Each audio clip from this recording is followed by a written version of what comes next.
Welfare is supposed to help people in need, give destitute people a chance to get back on their feet. But that's not what usually happens, says former welfare recipient Star Parker. Star, what do you mean? Well, I think what has happened is the poor have been conditioned to adopt a slave mentality. I don't own myself, I am not free. And it's very sad in a free country that we are even calling ourselves poor. I got caught up in it, and a lot more people are getting caught up in it today because the goodies are getting much broader and much more expensive to the taxpayers. People who get government aid often say the solution to their problems is more government aid. Here's what I was told outside a food kitchen in Harlem. Poverty stinks. Give us more jobs and more opportunities for those less fortunate. Government should just create jobs. Create jobs, yeah, create more jobs. More food stamps? More food stamps. More welfare? More welfare. And on and on. It's this impression that goods come from government. Right. Well, that's the disconnection. I never thought about it when I lived on welfare. And the reason I say better is because we've also taken the shame out. So you can live taxpayer dependent, and no one will even know it. The housing for the poor is improved when it comes to what they look like. You can't even tell that it's government paid for. But you say you lived pretty well when you were on welfare.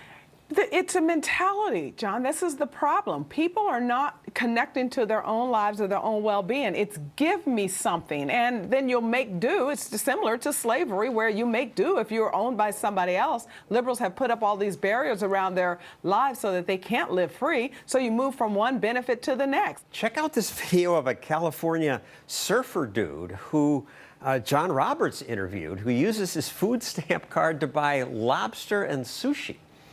$200 to $100 a month, and you just go like, boom. Thank you for shopping with us. Just like that. Please remove your bags. All paid for by our wonderful tax dollars. He said he had no interest in getting a job. That's just not something that appeals to you, though. Not whatsoever. And you worked the system when you collected. Why not just hang out at Venice Beach all afternoon? And yeah, I did it for a long time. And it wasn't until a Christian conversion that I changed my life and engaged in my own well-being. But work is hard, and that's why we don't want to reward ill behavior.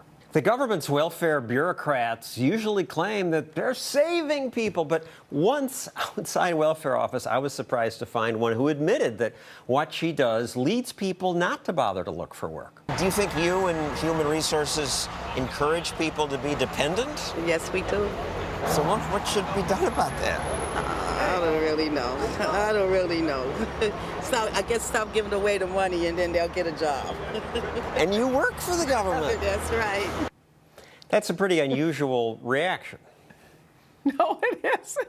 Don't work, don't save, don't get married. That's the means test. That's the rules of welfare. The day that my caseworker was... don't admit that usually, do they? When you were collecting, weren't the people serious? Well, no, they weren't serious, but they didn't admit it out in public, maybe. My caseworker is the one that told me that if anyone ever asked, did she come to my house to make sure that I didn't live beyond what they were paying me, just pretend that I did, because she wanted to go to lunch with her girlfriends. She's part of the problem.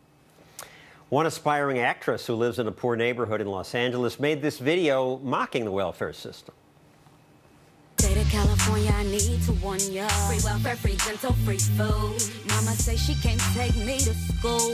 Why am I hungry and we get free food? Free housing, free daycare, free clothes. This is where the taxpayer money goes. All you have to do is and 9 months later you're getting the big bucks. But all you...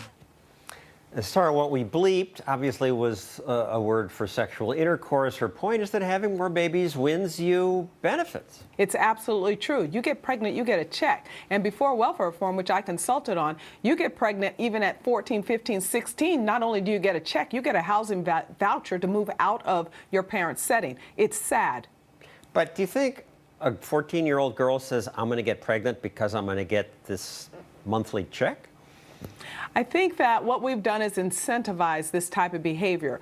Remember, these folks have been conditioned to believe that they are victims. So when you're 14 years old and you live in a housing project because your mama was 14 when she got pregnant with you, and you look out at your options, a broken school, a broken environment, a tragedy of the commons, then yes, you could then say, why not just live for today? The next thing you know, you're pregnant, and the next thing you know, you're in that same cycle of dependency. And yet, if a politician dares suggest change, cutting benefits, the media and the left Are they the same thing? They act outraged. There are other things that could be on the table before you pick a program that is feeding the nation's poor children. How insensitive and cold can you get? And Starr, how insensitive and cold you must be to suggest these cuts. It's the best medicine ever. It's a cancer in our society, and the people that are promoting to keep the status quo are the very part of the system that's not working. We declared a war on poverty, and trillions of dollars later, we have a collapse of marriage. We have communities that are in total ruin, and yet you have the likes of those voices we just heard that keep insisting that we continue this madness.